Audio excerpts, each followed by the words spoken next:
The first day on that remote island began with a silence so deep I felt even my thoughts were echoing against the palm trees. I thought I was alone. I thought it would be just a survival mission. One of those stories people later exaggerate around a campfire. But nothing prepared me for what I saw at dawn on the third day. I found her there, lying among volcanic rocks, as if the sea itself had placed her at my feet after a storm I hadn't witnessed. She was a woman, a gigantic woman. Her skin had a soft glow, like pale sand wet from the tide. Her hair, long enough to resemble a golden river, was tangled in branches and strands of seaweed. She wore a torn blue tunic, decorated with embroidery that looked like stylized starfish. And the most shocking of all, she was pregnant. She was about 10 meters tall, and yet she breathed with a fragility that shattered any idea of power or invincibility. I should have run or hidden. Before we begin, I ask that you subscribe to the channel, leave a like, and tell us where in the world you're listening from. This helps us bring you more stories like this. Let's go. But when her chest trembled with a deep moan, like the echo of a distant thunder, I felt something strike my heart from within. "Are you alive?" I asked, though my voice trembled so much it barely formed a word. Her eyes opened slightly. They were immense blue, like the light hidden beneath the waves. They fixed on me, and for a moment I felt I was looking at something ancient and kind. Something that didn't fully belong to the world I lived in. "Water," she whispered. Her voice was gentle, yet it vibrated in the air as if carrying a natural resonance from the ocean itself. I ran along the shore, searching for coconuts, my hands sweaty, as though I were serving an unknown queen. I brought her the open fruit, and as she drank, I watched her throat move with effort to each swallow, a slow relief. For hours, I helped her free herself from the branches, settle into the soft sand, and shield herself from the sun with an improvised tarp. I had never felt so small and so necessary at the same time. That night, as the sky unfurled the tapestry of stars, she spoke more clearly. "My name is Lyra. I didn't think a human would want to help me." Her words surprised me, not just because they were coherent, but because she said them with a sadness that felt far too vast, even for her size. "What happened to you?" I asked. Lyra turned her gaze toward the sea, as if searching its waters for a lost memory. "A storm separated us. My people and me, and him." She didn't need to explain who him was. The way she placed her enormous hand over her belly said it all. I felt a sudden tension, a thread of respect and fear woven together. "I'm going to help you get better," I promised without thinking. "You're not alone." Lyra looked at me with a surprise that seemed almost childlike. Then she closed her eyes, and for the first time since I found her, her breathing grew calm. As if my words had become some kind of shelter, during the next 7 days, I dedicated myself entirely to her finding fresh water, fruits, medicinal herbs, trying to understand her silences, her gestures, the way she listened to the wind as if it whispered to her. She, in turn, began to trust me. Sometimes she smiled, or asked me questions about my world, as if she were discovering a different civilization. I never imagined such a massive presence could move with such delicacy. Nor did I imagine her loneliness would be so profound. And then the 7th day came. I was tending to the fire we used to keep warm at night when I heard Lyra murmur my name, her voice strange, loaded with restrained anxiety. I approached and saw something different in her eyes. It wasn't pain, it wasn't fear, it was recognition. As if she had discovered something about me, something I didn't yet know. "What's happening, Lyra?" I asked, feeling a knot tighten in my stomach. She placed her enormous hand on the sand, very close to me. Her shadow engulfed me completely. "After 7 days by your side," she said slowly, "I've realized that I didn't arrive on this island by accident, and neither did you." The air grew thicker. A chill crawled up my spine. "What do you mean by that?" I whispered. Lyra took a deep breath, and for an instant the whole environment seemed to lower its volume, as if the sea itself were waiting for her answer. "Your destiny and mine are linked by something you don't yet understand," she said. But I have no doubt anymore. My heart pounded like a drum. No doubt about what? Lyra lowered her immense face toward me, her eyes shining with a mysterious certainty. That you were sent to protect us. The word us thundered softly through the air, wrapping me in a mystery from which there would be no turning back. When the 8th day dawned, the sky had a pearly tint, as if it had been painted with a brush far too large for this corner of the world. The light washed over Lyra with an almost sacred glow, but beneath that serenity there was something tense, expectant something I couldn't decipher. Her words from the day before still hammered in my mind. You were sent to protect us. That sentence had opened an abyss inside me. As I gathered fresh fruit for her, I thought about every detail of my arrival on the island. The ship accident, the sudden storm, the course that changed so abruptly it felt guided, but I didn't want to fall into superstition. Not then, not yet. When I returned, Lyra was sitting with her knees folded to one side, a posture that made her silhouette look like a living mountain. Her enormous hands rested upon her belly, and every time she exhaled, I felt the sand vibrate softly beneath my feet. But what caught my attention most was her expression. It wasn't just the deep blue of her eyes, it was the intense concentration with which she watched the horizon, as if trying to perceive something I couldn't. You slept very little, I said, placing the fruit beside her. I couldn't, she admitted. Because of the baby. Because of everything. I sat in front of her, feeling like a small shadow before a constellation. The breeze moved her golden hair and brushed across my face like a warm curtain. Lyra, I need you to tell me what you know. What you think I am to you, to your people. She lowered her gaze, and for a brief moment, her expression softened until it looked almost vulnerable. It reminded me that despite her size, her emotions were as human as mine. I'd felt something since the day I woke up, she said. Every time you're near, my child reacts. He calms down, as if he recognizes your presence. A chill crawled across my shoulders. Is that normal for your kind? I asked. Lyra shook her head gently. No, it's not normal. Her fingers brushed her belly with a tenderness that moved me. The giant women of my people only feel that kind of connection with those who are part of our destiny. It's rare, almost impossible, but I'm human. That's what confuses me. Her honesty hung between us like a rope pulled tight by the wind. I took a deep breath, trying to organize my thoughts, but they scattered every time I looked up and was struck by the magnitude of her presence. Last night, Lyra continued, I dreamed of a symbol. The same symbol my people carried on our sails. A spiral surrounded by 3 stars.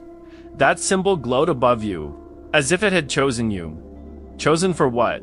Lyra narrowed her eyes, as if trying to gather courage before answering. To guide us, to protect us. To lead us back home. My heart pounded so hard I thought she might hear it. Me, lead them. How? I barely knew how to survive on the island, much less understand the nature of a species I'd never known existed. Lyra, I don't understand any of this. I'm just an ordinary person. No, she said softly. You're something more, even if you don't know it. This island brought you here. It wasn't random. I was dragged here by a storm tube, but now I know it was the same storm that led you. The wind shifted suddenly. The palm trees began to sway with a deep whisper, as if the island itself had stirred at her words. Sand spiraled around me. Do you hear that? I asked. That's not normal wind, Lyra said. The island is awakening. I stood up, uneasy. The entire landscape seemed to have changed moods. The sea.com, until then, began forming long, rhythmic waves, as if something beneath it were breathing. Lyra, what does this mean? She rose carefully, bracing a hand against a rock for balance. Even that simple movement created a small tremor around us. My people spoke of this place, she murmured. An island that breathes. An island that watches. It isn't just land, it's an ancient entity, and I feel it's testing us. I swallowed hard as a chill ran up my spine to the base of my skull. Testing whether we deserve its protection, she said. or whether we must be expelled. A dark shape began forming in the sky. It wasn't a cloud. It wasn't a bird. It was something else, something gliding in silence. Like a presence that had slept for centuries and was now awakening with us as its only audience. Lyra inhaled sharply.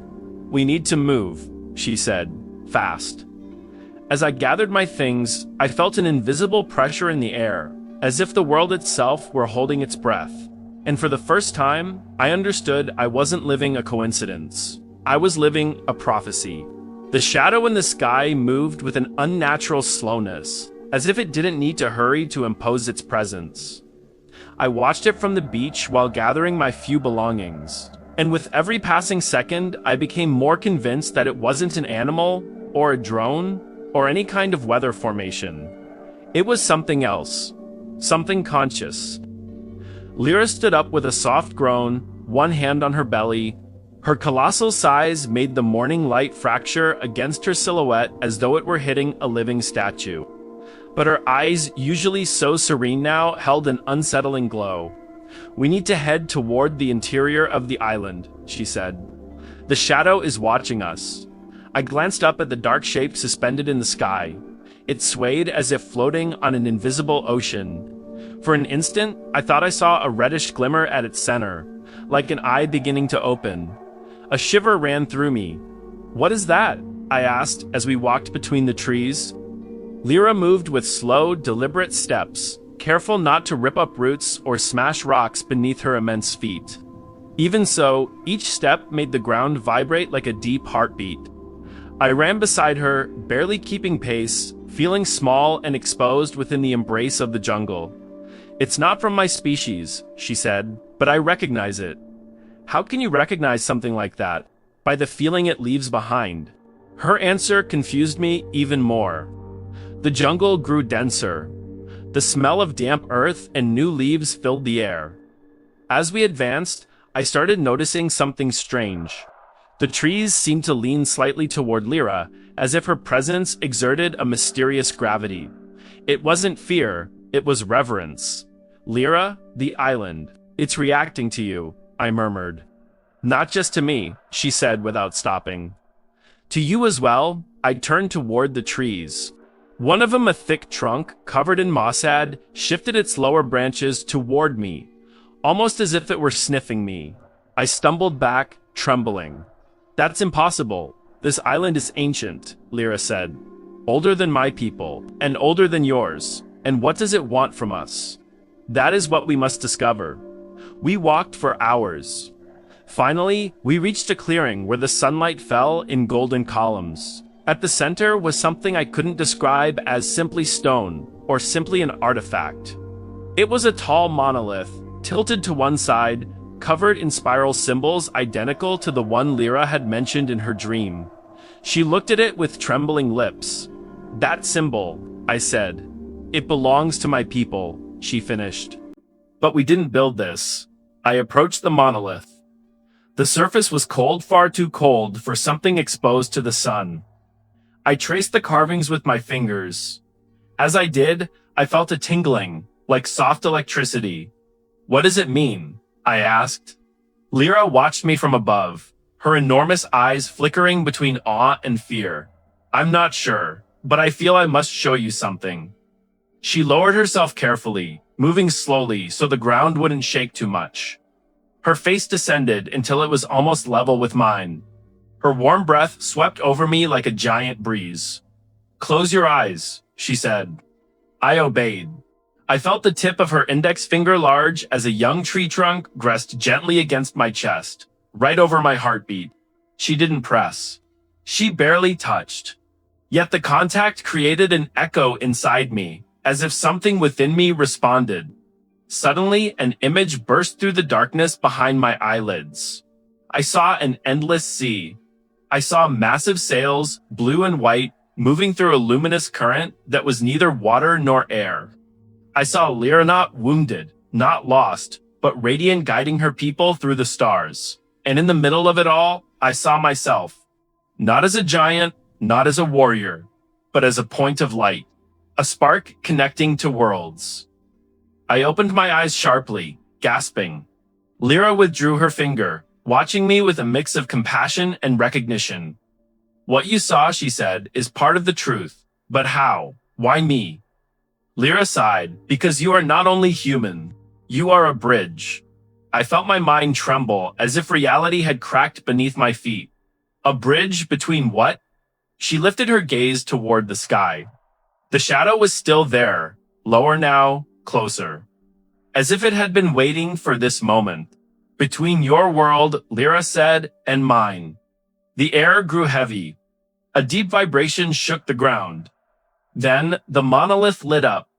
The spiral carving began to glow with a blue light that rippled like living water.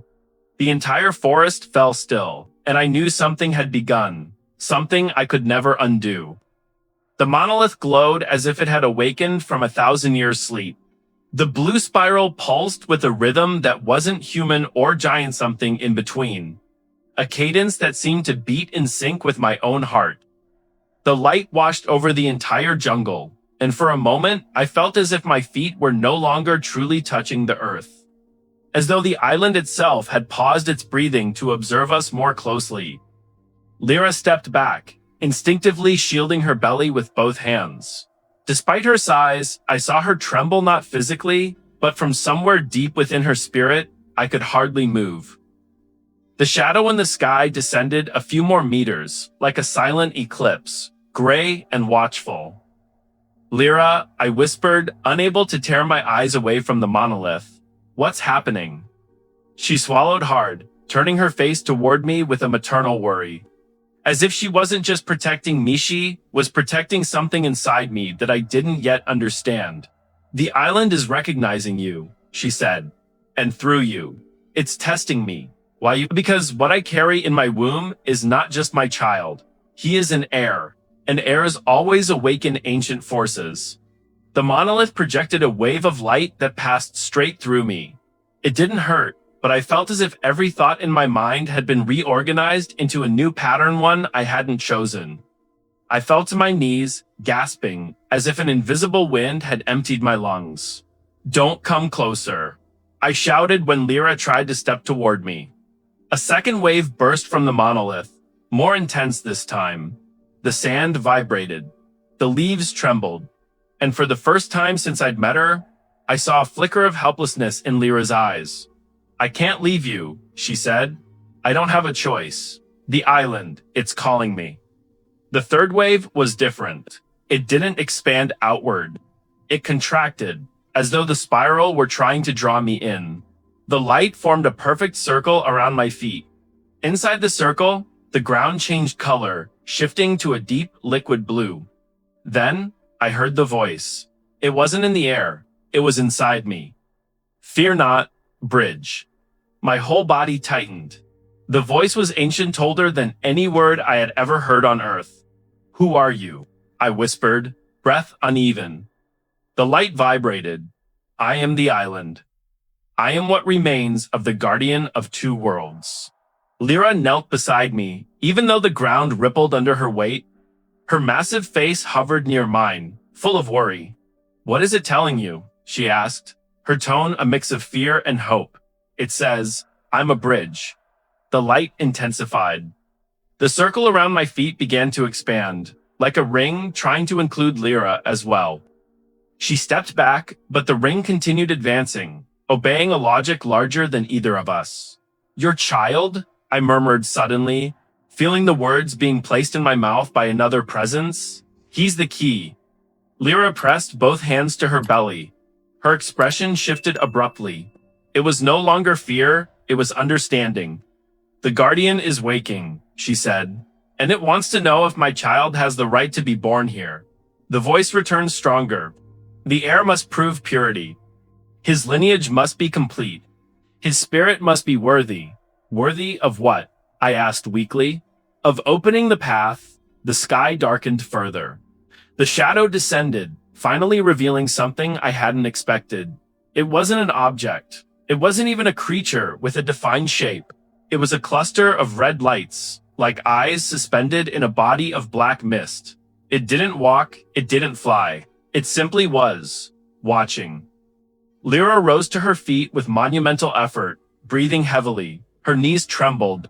I knew she was burning energy that should have belonged to her child, but still, she stood tall, proud, and defiant. "He has the right," she said. "My child will live."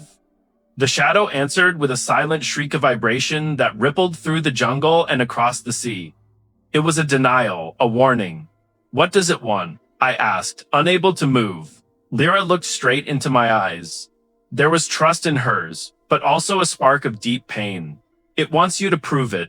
"Me?" "Yes. Because you are the bridge. My child recognizes your presence. You represent the bond that ties his life to this world." The island's voice returned, firm and powerful. "Humans and giants have been separated for too long. Their destinies drifted apart, but the air will unite them. If the bridge allows it."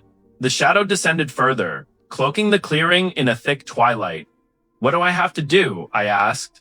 Lyra lowered her immense face toward mine. Her skin glowed, and her breath came fast but steady. "You must enter the light. Only you can." The blue circle began to rise. I felt my feet lifting off the ground.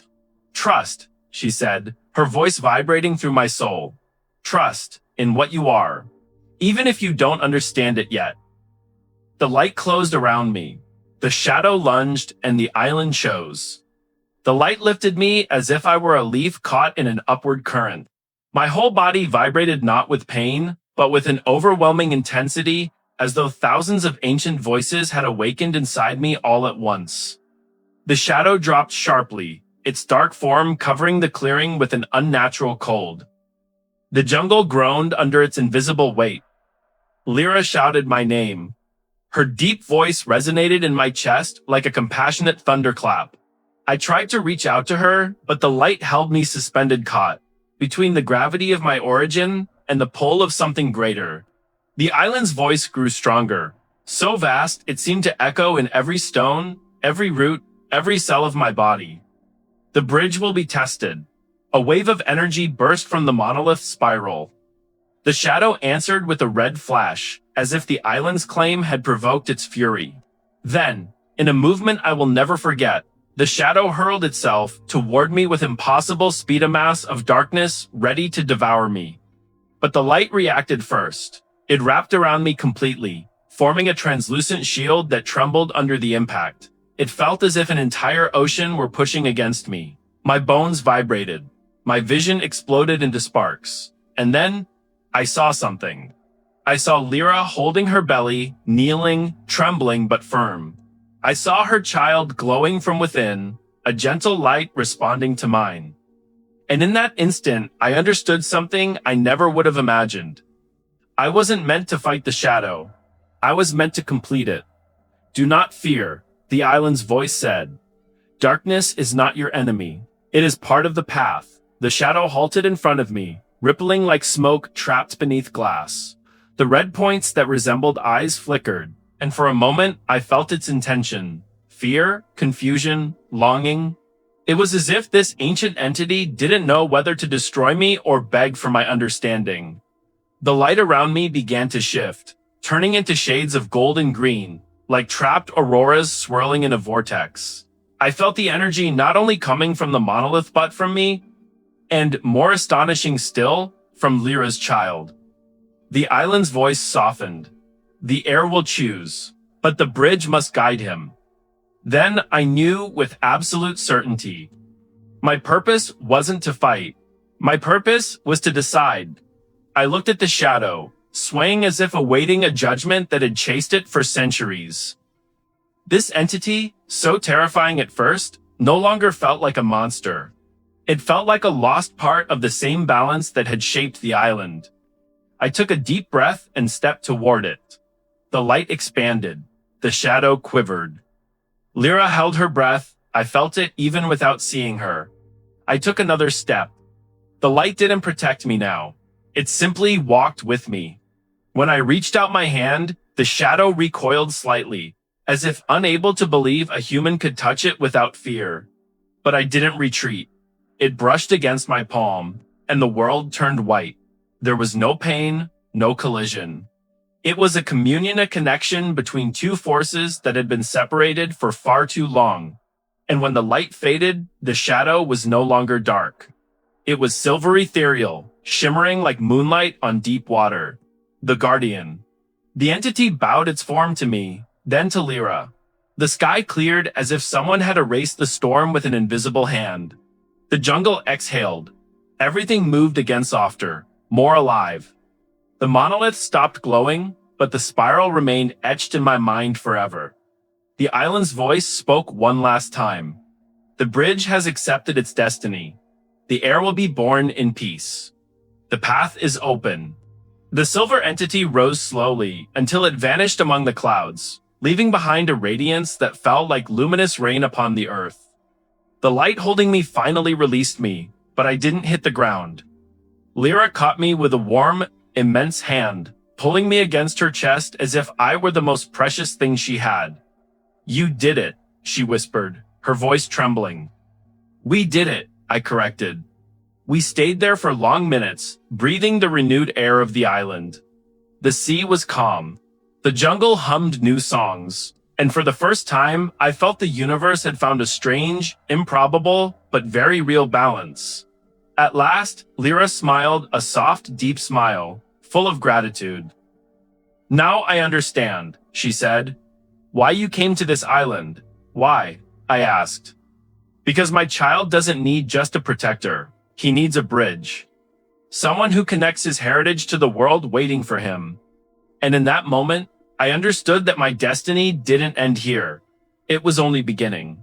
The future waiting for Uslira, her child, and Miwa is full of unknown lights, new paths, and a universe that, for the first time, considered us united.